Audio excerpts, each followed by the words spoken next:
Ako'y kaawaan, o mahal kong Diyos, sangayon sa iyong kagandahang loob.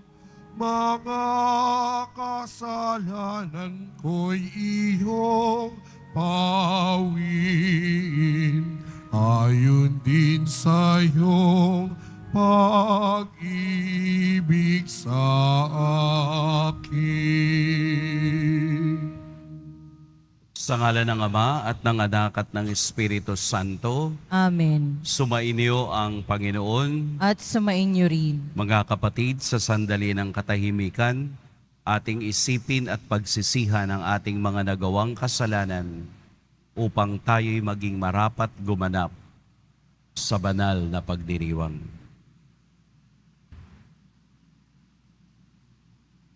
Tayo pong lahat, inaamin ko sa makapangyarihang Diyos At sa inyo mga kapatid, na lubha akong nagkasala sa isip, sa salita at sa gawa, at sa aking pagkukulang.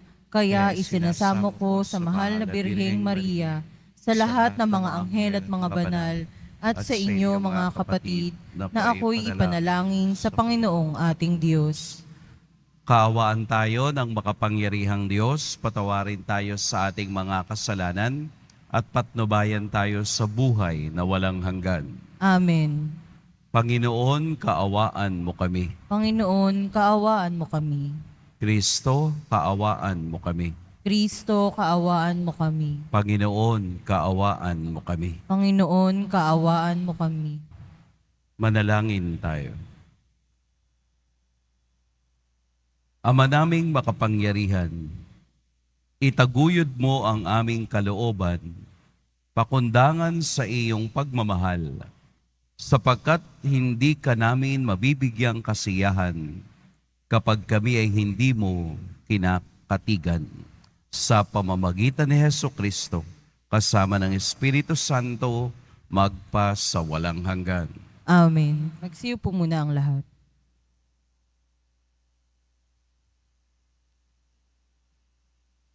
Pagbasa mula sa aklat ni Propeta Jeremias. Ipinabatid sa akin ng Panginoon ang masamang balak laban sa akin ng mga kaaway ko. Ako'y parang maamong tupang dinadala sa patayan at hindi ko nalalamang may masamang balak pala sila sa akin. Wika nila, putulin natin ang puno habang malusog. Patayin natin siya nang wala nang makaalaala pa sa kanya. At dumalangin si Jeremias, Panginoon, ikaw ay hukom na makatarungan. Nababatid mo ang isipan at damdamin ng bawat tao. Ikaw ang maghiganti sa mga taong ito. Ipinauubaya ko po siya sa iyo ang aking gawain. Ang salita ng Diyos. Salamat sa Diyos. Panginoon, aking Diyos, pag-asa ko sa iyo'y lubos. Panginoon, aking Diyos, pag-asa ko sa iyo'y lubos. Panginoon, aking Diyos, sa iyo ko natagpuan. Yaong aking minimithi at hangad na kaligtasan. Iligtas mo sana ako sa pag-usig ng kaaway. Tinutugis nila ako, hindi sila naglulubay. Kapag ako ay inabot, sila'y liyong ang katulad. Tatangayin nila ako, sa malayo itatakas. At kung ito ang mangyari, pihong walang magliligtas. Dudurugin nila ako, luluraying walang habag. Panginoon, aking Diyos, pag-asa ko sa iyo'y lubos. Humatol ka sa panig ko, yamang ako'y di masama. Pigilin ang di matuwid sa kanilang mga gawa. Yaon namang mabubuti ay bigyan ng gantimpala. Yamang ikaw, Panginoon, ay ang Diyos na dakila.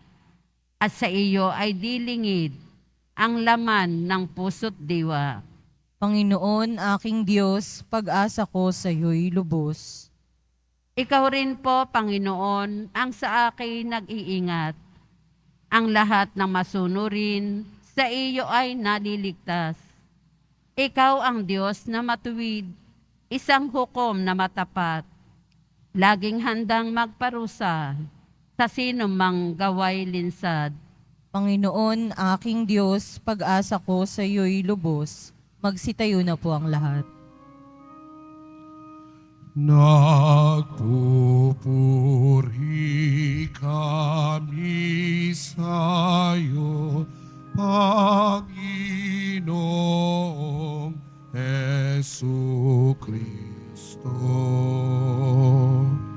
Nagpupuri kami sa'yo, Panginoong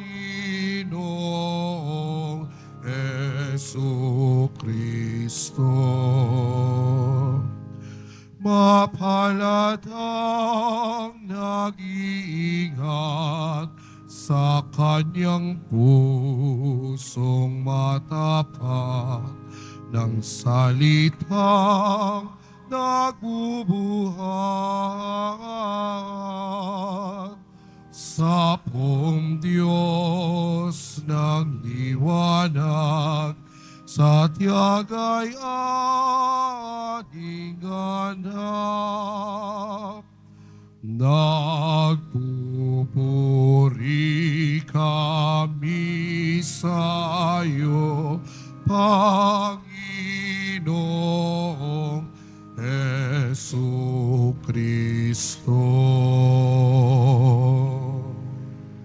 Sumainyo ang Panginoon. At sumainyo rin. Ang mabuting balita ng Panginoon ayon kay San Juan. Papuri sa iyo, Panginoon. Noong panahong iyon, marami sa mga nakarinig kay Jesus ang nagsabi, "Tunay ngang ito ang propetang hinihintay natin. Ito nga ang Mesiyas," sabi ng iba. Ngunit sumagot naman ang iba, "Maaari bang magmula sa Galilea ang Mesiyas? Hindi ba sinasabi ng kasulatan na magmumula ang Mesiyas sa lipi ni David at sa Bethlehem na bayan ni David ipanganganak? Magkakaiba ang palagay ng mga tao tungkol sa kaniya. Ibig ng ilan na dakpin siya, ngunit wala namang nangahas humuli sa kaniya. Ang mga kawal na bantay sa templo ay nagbalik sa mga punong saserdote at sa mga pariseo. Bakit hindi ninyo siya dinala rito? Tanong nila sa mga bantay.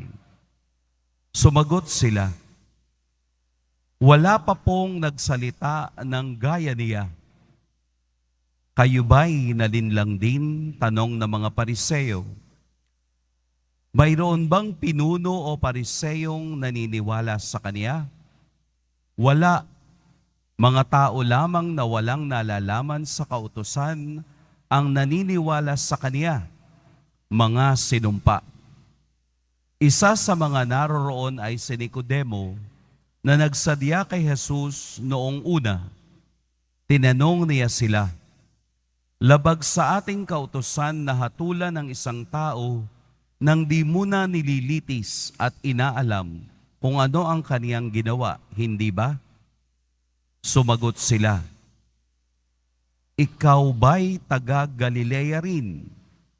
Magsaliksik ka't makikita mo na walang propetang magmumula sa Galilea.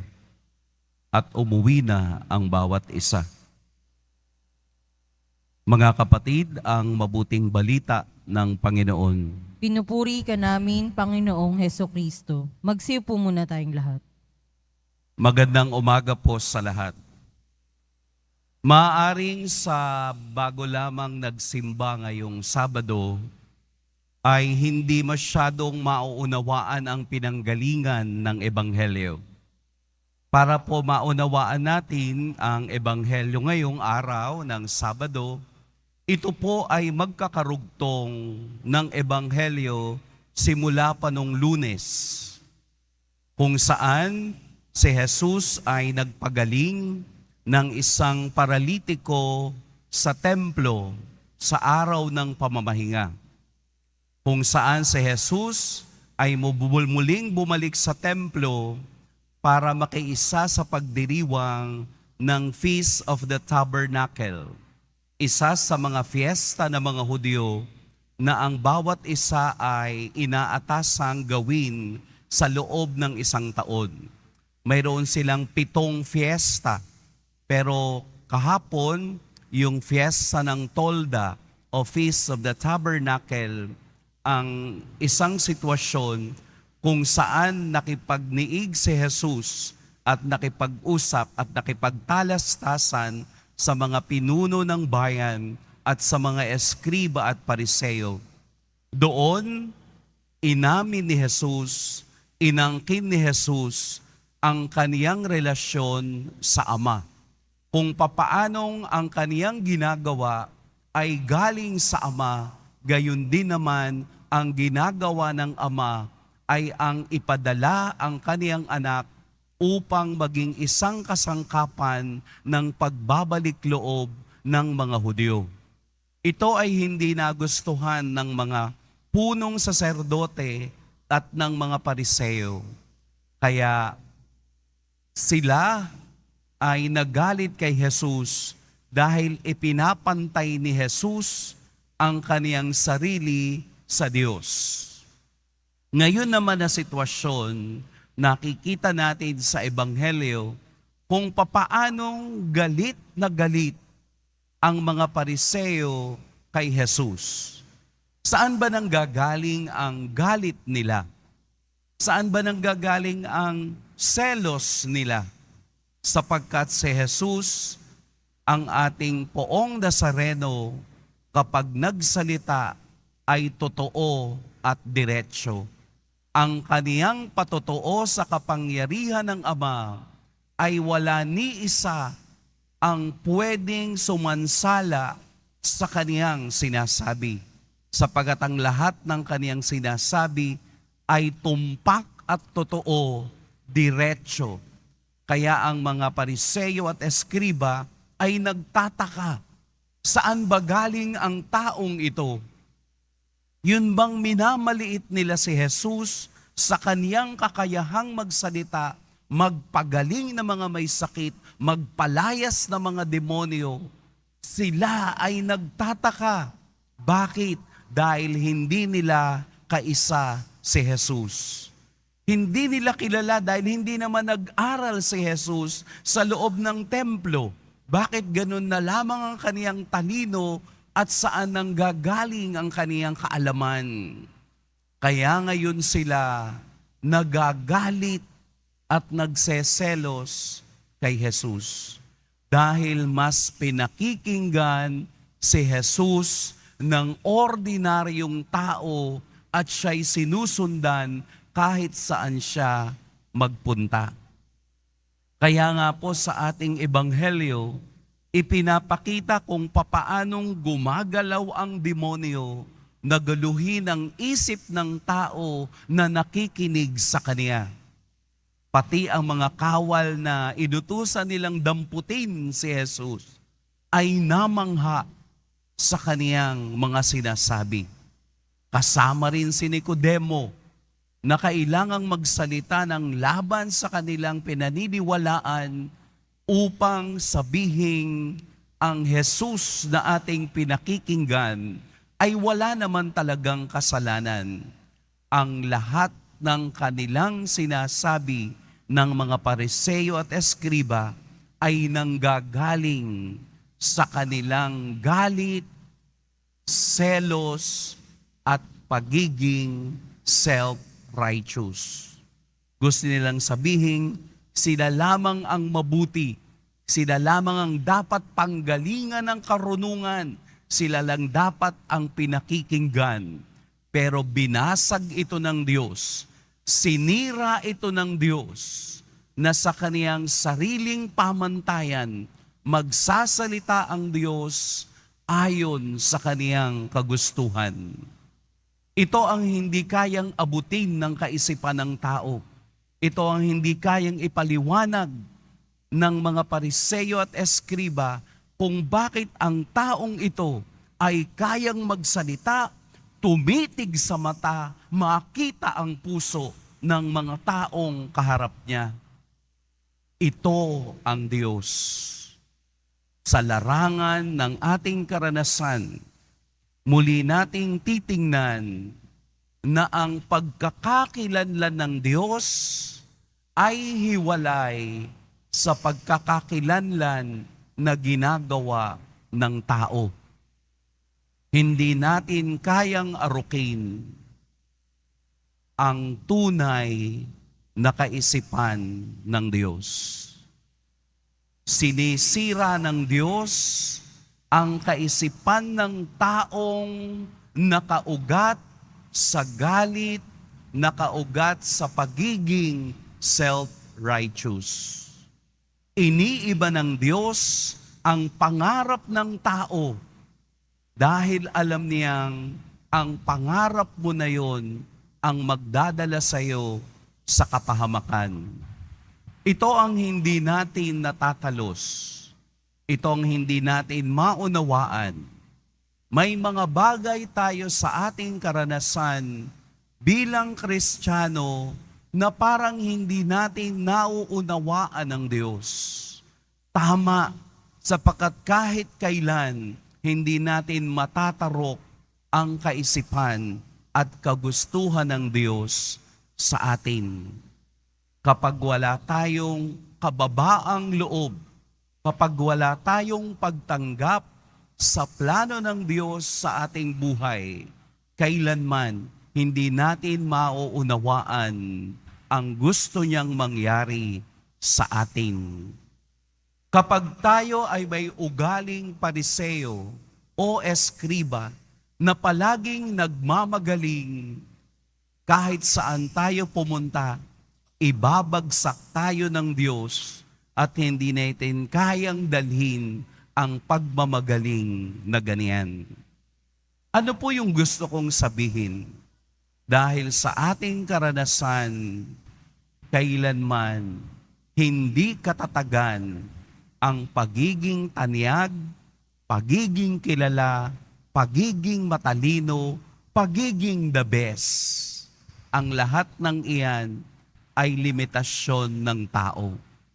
Pero ang Diyos, gagamitin ka sa iyong kahinaan, gagamitin ka sa iyong pagiging humble, gagamitin ka sa iyong kawalan, gagamitin ka sa iyong kahirapan, gagamitin ka sa gitna ng problema upang ipakita sa iyo na sa kabila ng lahat ng ito, naroroon ang talino ng Diyos. Napakagandang tingnan sa ating karanasan. Kasi nasanay po tayo. Nasanay po tayo, halimbawa nung tayo'y nag-aaral, kung sino yung pinakamatalino, siya lagi ang class president. Hindi ba? Kung sino yung pinakamatangkad, siyang nagiging presidente ng klase.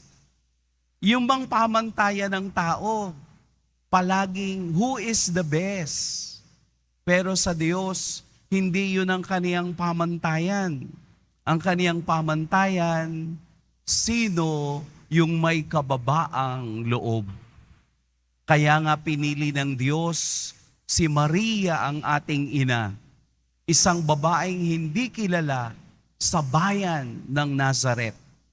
Pero iyon ang ginamit ng Diyos upang pahiyain ang mga taong mapagmataas. Bakit hindi sumasama si Jesus sa mga mayayaman? Upang ipahiya na ang tunay na yaman ay nasa pagsunod sa kalooban ng Diyos. Bakit hindi siya pumupunta sa mga lugar na kailangan na tingnan ang kaniyang kapangyarihan? Sapagkat upang ipakita na ang pamantayan ng tao kahit kailan ay hindi pamantayan ng Diyos.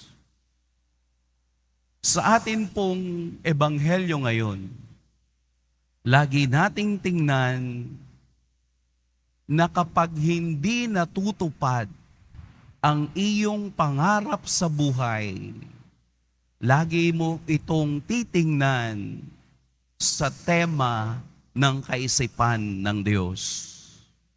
Baka may kulang, baka may hinahanap sa atin, kaya hindi natin ito matupad. Baka nasa isip natin ay tayo ay Pariseo at Eskriba. Dapat ako ang manager kasi ako ang cum laude. Dapat ako ang kapitan ng barangay kasi ako ang mayaman. Dapat kailangan ako yung leader kasi ako yung presentable. Baka ganun ang pakikipag-usap natin sa Diyos. Iibahin natin yun dahil hindi natin matatalos ang kaisipan at ang katiyakan at kawagasan ng Diyos. Sa paglapit natin sa Diyos, palagi nating iisipin na tayo'y kaniyang alipin at bilang alipin, susunod tayo sa kaniyang plano sa atin. Huwag nating isaksak ang ating paa sa sapatos na hindi atin. Ang bawat isa ay nakatakda ayon sa kaisipan ng Diyos. Susunod tayo sa Diyos ayon sa diwa ng kaniyang biyaya at grasya. Susunod tayo sa Diyos ayon sa sinasabi ng kasulatan, ayon sa kaniyang awa at pag-ibig. Tingnan ninyo, kapag tayo'y sumunod, naroroon ang pagbibiyaya ng Diyos. Magugulat ka na lamang na sa isang araw, matatanggap mo ang inaasam mo dahil sumunod ka sa Kaniya at naniwala ka sa Kaniyang salita. Baunin natin ang kababaang loob na ipinakita ng ating Poong Jesus Nazareno, ang kababaang loob ng pagsunod sa kalooban ng Ama. Pagpalain tayo ng Poong may kapal.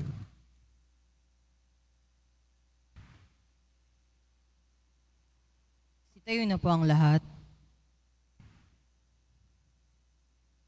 Minamahal kong mga kapatid, habang inaalala natin ang hindi pagtanggap sa tagapagligtas na nagpakasakit para sa ating kapakanan, hilingin natin ang pananampalataya ng isang abang maihatid natin sa iba, ang mensahe ni Kristo.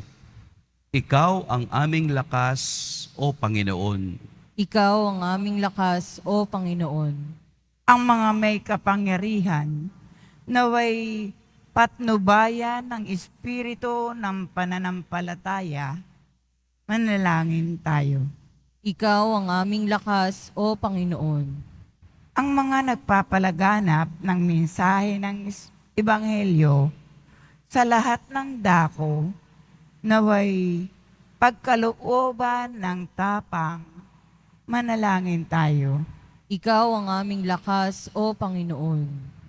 Ang mayayamang bansa, naway maging bukas palad sa pagtulong sa mga mahihirap na bansa.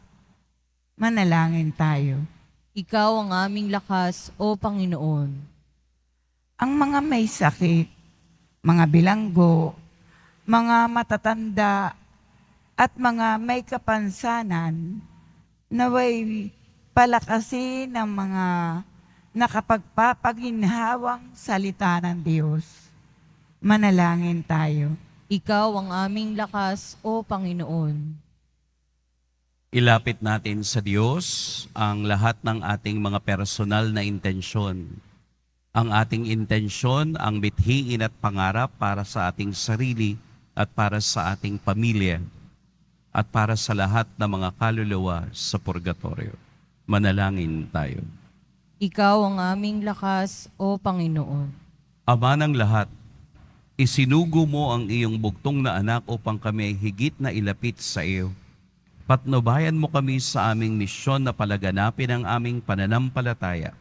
Hinihiling namin ito sa pamamagitan ni Kristong aming Panginoon. Amen.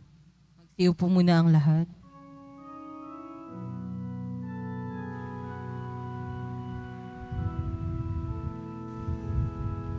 Sa'yo, Ama, aming handog ang tinapay at alak na ito, handog ng iyong bayang sumasamot, humihingi ng patawad mo sa pagsunod sa utos mo.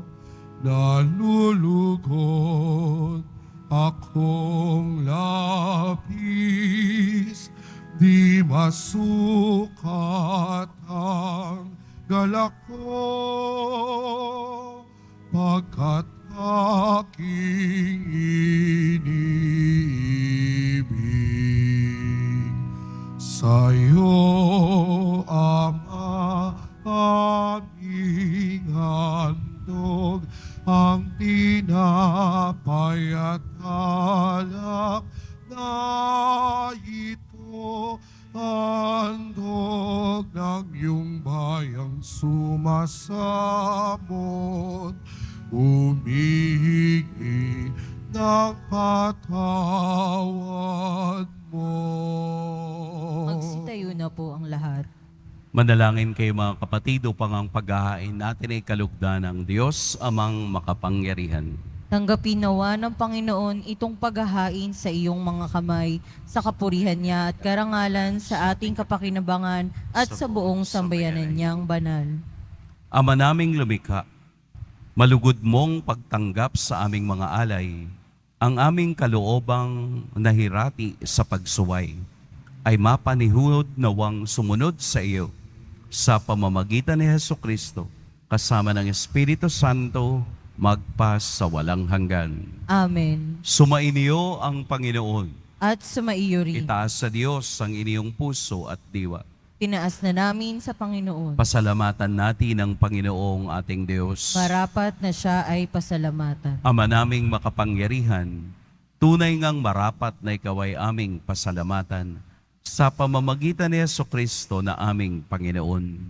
Sa aming kusang pagtitiis ng hirap, tinutulungan mong aming maitumpak ang kinamihas ng pagsalungat sa pananagutang iyong iniatas. Sa aming pagtulad sa anak mong mahal na nagpakasakit para sa tanan, ang pagsisikap namin iyong kinalulugdan at ang pagpapakabuti namin iyong ikinararangal. Kaya kaisa ng mga anghel na nagsisiawit ng papuri sa iyo, nang walang humpay sa kalangitan, kami nagbubunyi sa iyong kadakilaan. Santo, Santo, Santo, Panginoong Diyos ng mga hukbo, napupuno ang langit at lupa ng kadakilaan mo. Hosana sa kaitaasan. Pinagpala ang naparirito sa ngalan ng Panginoon. Hosana sa kaitaasan. Magsiluhod po ang lahat. Ama naming banal, ikaw ang bukal ng tanang kabanalan. Kaya't sa pamamagitan ng Espiritu gawin mong banal ang kaloob na ito upang para sa amin maging katawan at dugo ng aming Panginoong Hesukristo. Bago niya pinagtiis ang kusang loob na maging handog, hinawakan niya ang tinapay, pinasalamatan kaniya, pinaghati-hati niya iyon, iniabot sa kaniyang mga alagad at sinabi, "Tanggapin ninyong lahat ito at kanin, ito ang aking katawan na ihahandog para sa inyo."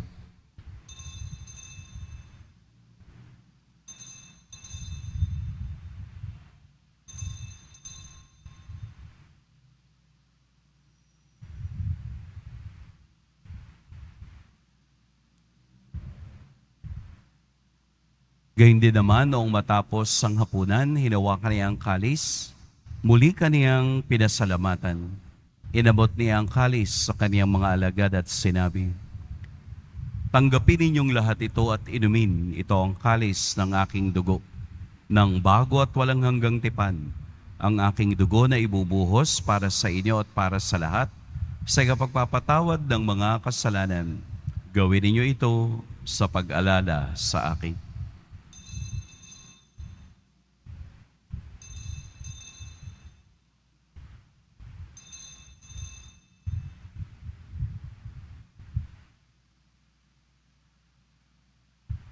Sitayo na po ang lahat. Ipagbunyi natin ang misteryo ng pananampalataya. Si Kristo'y namatay, si Kristo'y nabuhay, si Kristo'y babalik sa wakas ng panahon. Ama, ginagawa namin ngayon ang pag-alala sa pagkamatay at muling pagkabuhay ng iyong anak. Kaya't iniaalay namin sa iyo ang tinapay na nagbibigay buhay at ang kalis na nagkakaloob ng kaligtasan. Kami nagpapasalamat dahil kami iyong minarapat na tumayo sa harap mo para maglingkod sa iyo. Isinasamo namin kaming magsasalo-salo sa katawan at dugo ni Kristo ay mabuklod sa pagkakaisa sa pamamagitan ng Espiritu Santo. Ama, lingapin mo ang iyong simbahang laganap sa buong daigdig. Puspusin mo kami sa pag-ibig kay San Francisco na aming Papa at ni Jose na aming Obispo at ng Tanang Kaparian. Alalahanin mo rin ang mga kapatid naming nahimlay nang may pag-asang sila'y muling mabubuhay, gayon din ang lahat ng mga pumanaw.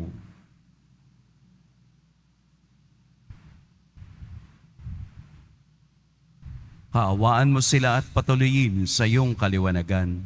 Kaawaan mo at pagintapating kaming lahat na makasalo sa iyong buhay na walang wakas. Kaisa ng mahal na Birheng Maria na ina ng Diyos, ng kabiyak ng puso niyang si San Jose, kaisa ng mga apostol ni San Juan Bautista, at ng lahat ng mga banal na namuhay dito sa daigdig ng kalugod-lugod sa iyo, maipagdiwang nawa namin ang pagpupuri sa ikararangal mo sa pamamagitan ng iyong anak na aming Panginoong Hesukristo.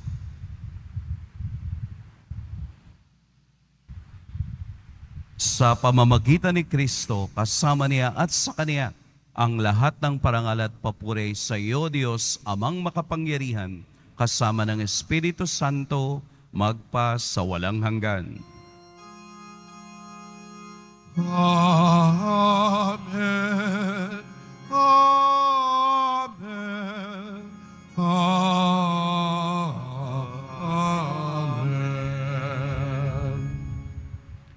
Sa tagubilin ng nakagagaling na utos at sa turo ni Jesus na Panginoon natin at Diyos, ipahayag natin ng lakas loob.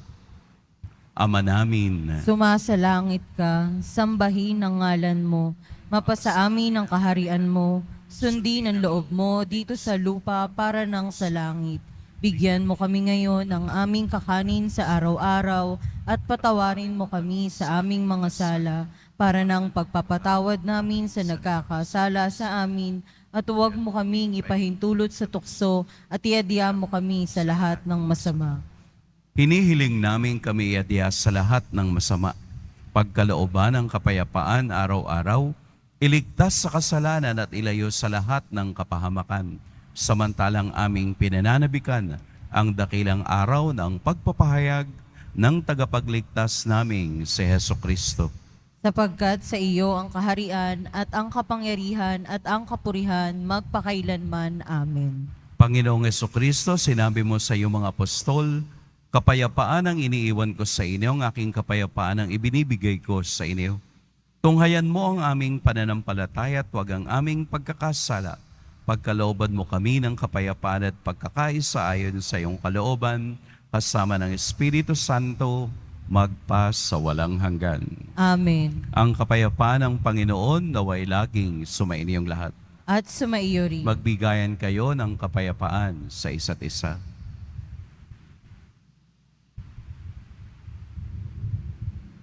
Kordero ng Diyos na nag-aalis sa mga kasalanan ng sanlibutan, maawa ka sa amin. Kordero ng Diyos na nag-aalis ng mga kasalanan ng sanlibutan, maawa ka sa amin. Kordero ng Diyos na nag-aalis ng mga kasalanan ng sanlibutan, ipagkaloob mo sa amin ang kapayapaan. Magsiluhod po ang lahat. Narito si Jesus, ang larawan ng kababaang loob. Ito ang kordero ng Diyos. Ito ang nag-aalis sa mga kasalanan ng sanlibutan. Mapapalad ang inaanyayahan sa kaniyang piging. Panginoon, hindi ako karapat-dapat na magpatuloy sa iyo, ngunit sa isang salita mo lamang ay gagaling na ako.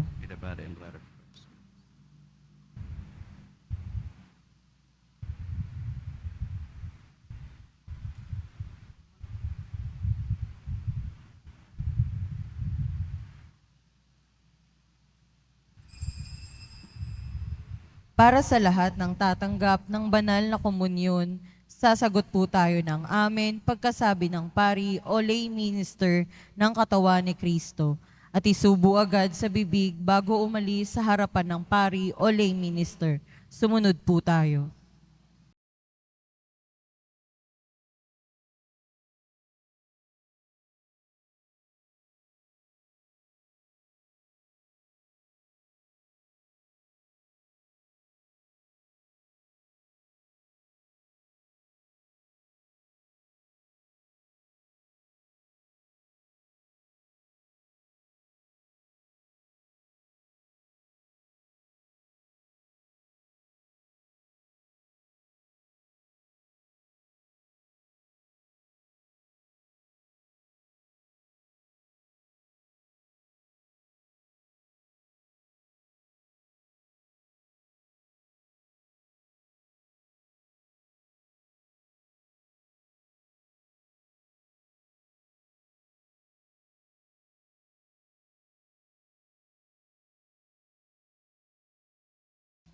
Magsitayo na po ang lahat.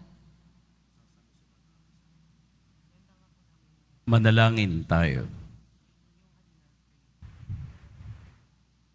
Ama naming mapagmahal, kami naway gawing dalisay ng banal na pakikinabang na nagpapaging dapat na kami kalugdan mo sa pamamagitan ni Hesukristo kasama ng Espiritu Santo magpa sa walang hanggan. Amen. Sumainyo ang Panginoon.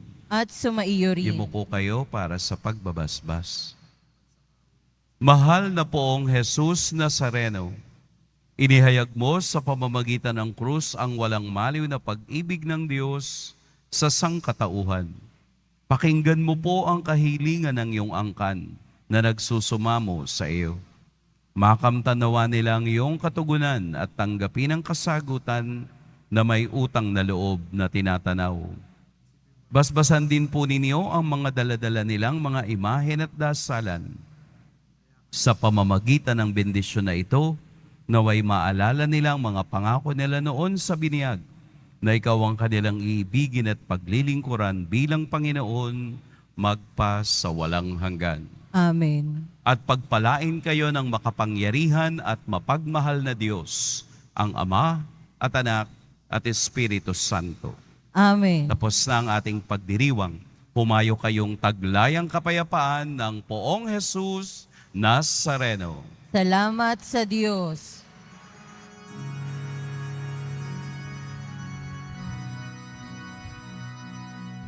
Nuestro Padre Jesus Nazareno, sinasamba ka namin,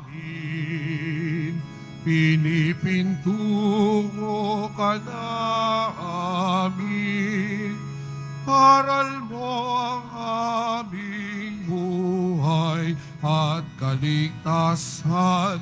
Nuestro Padre Jesus Nazareno, iligtas mo kami sa kasalanan. Ang krus mong kinamatayan ay sagisag ng aming kaligtasan.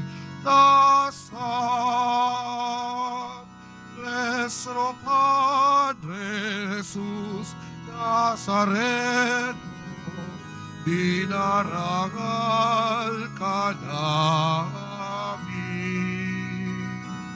Nuestro Padre Jesus Nazareno, binulwalhati ka namin. Nuestro Padre Jesus Nazareno, dinarangal ka namin. Nuestro Padre Jesus Nazareno, binulwalhati ka namin.